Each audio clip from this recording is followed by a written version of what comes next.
Halo, apa kabar? Bagaimana hari libur Anda? Menyenangkan? Oke. Sekarang saya ajak Anda sambil ini mempersiapkan tuh hari besok ya, hari Senin awal pekan, ngobrol bersama dengan Bung Rocky Gerung. Bung Rocky, Kongres Projo yang rencananya akan diadakan pada bulan Desember ini itu ditunda. Ketua Umum Projo Budi Ari menyatakan itu ditunda sambil menunggu waktu yang tepat. Jadi dia tidak bisa menyebutkan kapan itu ya.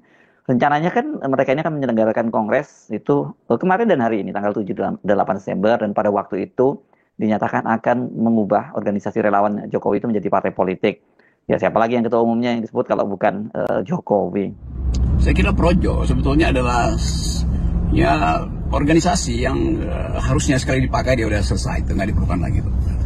Kan memang Projo dimaksudkan untuk mengawal kepresidenan Jokowi, untuk menghalangi oposisi, untuk memonopoli opini publik. Jadi fungsi-fungsi itu melekat pada kepentingan Presiden Jokowi yang menghendaki supaya kemuliaan dia itu terjaga terus. Jadi Projo menjaga kemuliaan Jokowi sebagai apa? Ya sebagai presiden.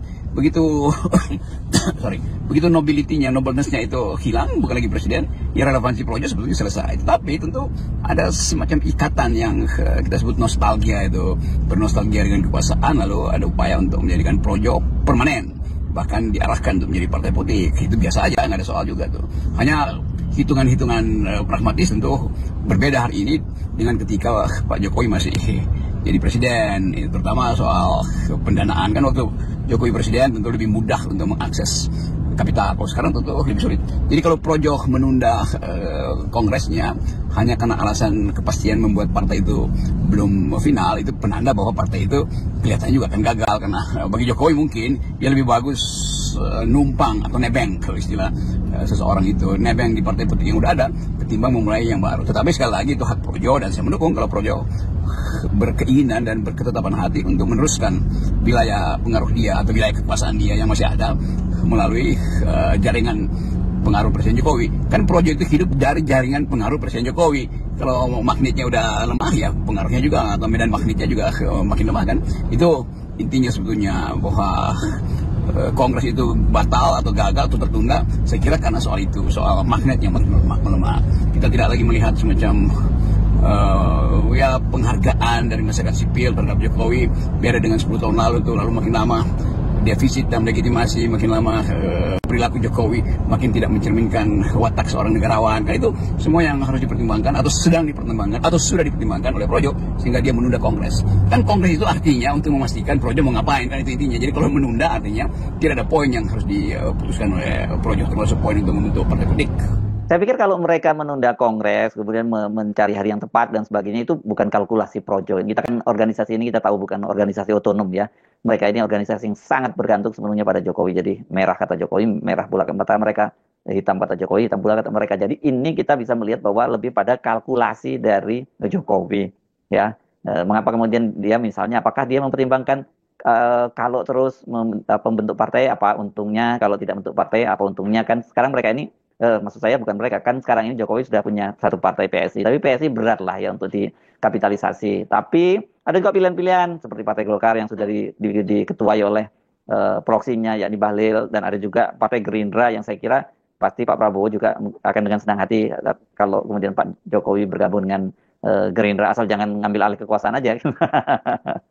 Penundaan itu tentu juga terkait dengan dinamika politik hari-hari ini, terutama pilkada itu yang memerlukan kalkulasi dari Projo. Apakah ada celah bagi Projo untuk masuk di dalam peta politik sebagai pemain baru, sementara PDIP mendominasi sebetulnya kemenangan pilkada di daerah. Kan itu juga saya kira satu kalkulasi, atau ada kalkulasi baru karena Jokowi mungkin menghendaki untuk langsung pergi ke Golkar atau minta ditawar oleh Golkar atau pergi ke Gerindra.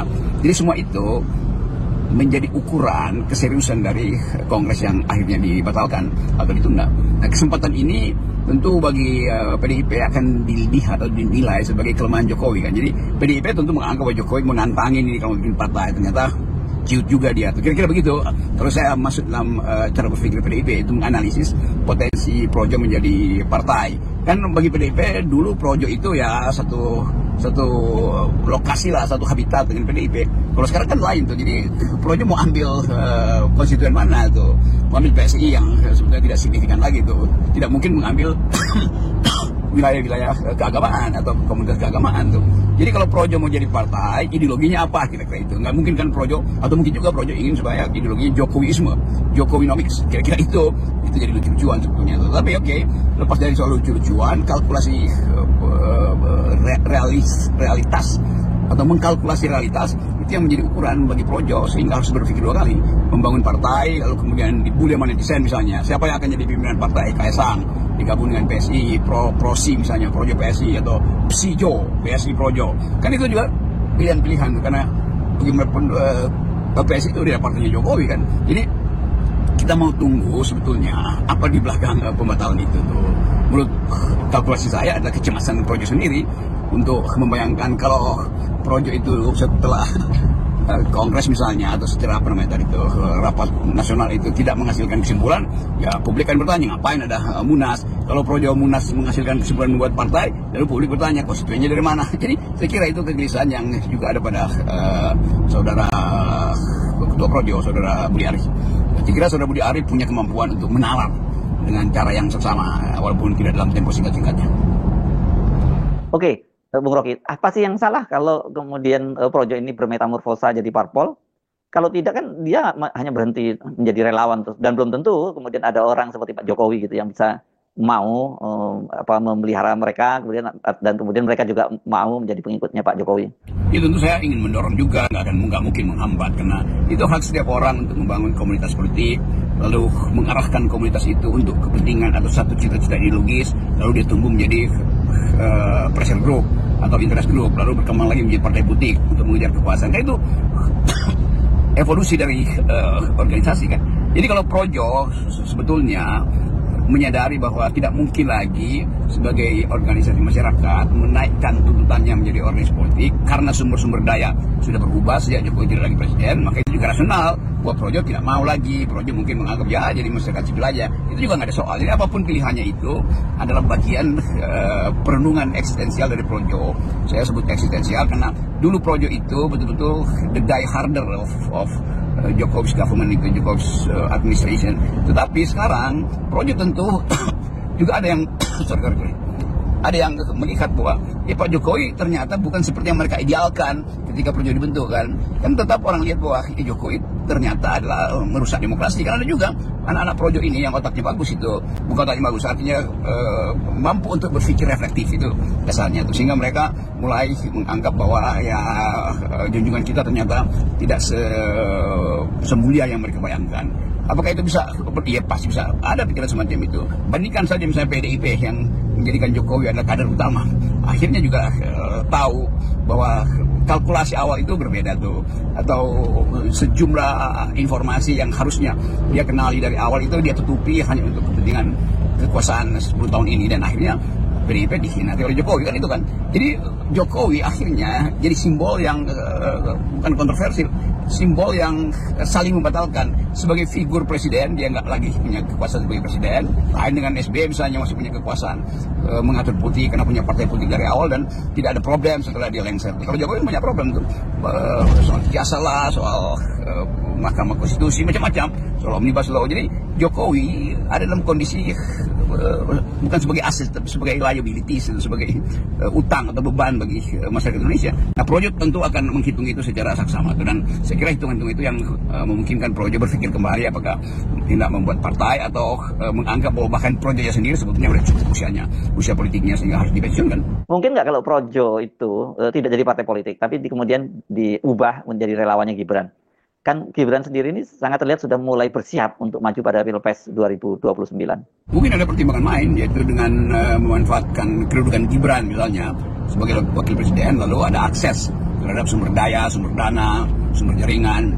Tapi sekali lagi, Gibran kan tetap ada dalam sorotan netizen yang akan berlanjut sampai 5 tahun ke depan, yang sebetulnya tidak plus poinnya untuk Projo sendiri itu. Tapi kalau Projo mau ambil risiko itu ya silakan aja. Tapi yang kita bicarakan sekarang ini sebetulnya konsolidasi Prabowo untuk memungkinkan beliau sebagai presiden punya standpoint di dalam mengorientasikan kebijakan politik dan ekonominya, kan itu yang lebih utamakan. Jadi kalau Projo mulai menghitung, tentu hitungannya juga termasuk apakah Gibran punya akses yang sangat sebetulnya lukratif, sangat berguna untuk dimanfaatkan oleh Projo, diangkat misalnya sebagai atau bahkan sebagai ketua partai, ya sudah angkat Gibran sebagai ketua partai kan. Tapi kalkulasi itu juga akhir-akhir ini atau hari-hari ini tidak cukup untuk memberi inspirasi pada Projo untuk membangun partai politik.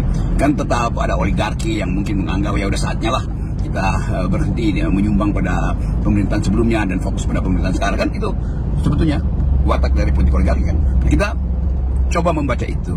Jadi dengan kata lain, mungkin 100 hari ke depan atau setelah 100 hari yang tinggal separohnya lagi, itu baru Projo menghitung mau bikin partai apa, sekedar membuat warung kopi untuk membicarakan isu-isu nasional, kan itu intinya tuh. Nah, di dalam penantian menuju 100 hari yang sangat pasti akan ada reshuffle, tidak mungkin tidak ada reshuffle. Itu bagi publik juga menganggap ya Pak Prabowo akhirnya paham siapa yang sebetulnya menjengkelkan sebagai menteri, siapa yang sebetulnya bisa terus-menerus ada dalam kabinet tapi dengan kontroversi, itu artinya akan mengganggu agenda setting dari partai itu sendiri kan. Tetap Prabowo mesti rumuskan dulu setelah 100 hari apa posisi baru dia setelah mengikuti irama politik yang hari-hari ini justru buruk karena netizen menilai banyak kapasitas di dalam portofolio kabinet yang sebetulnya tidak mumpuni. Jadi itu mungkin pertimbangan kenapa Projo akhirnya menunda atau membatalkan Munas dia. Tapi sekali lagi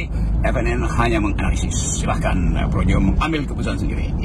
Dan setiap keputusan ada risikonya tuh, dan setiap risiko harusnya sudah dihitung dari awal. Sekali lagi, salam akal sehat.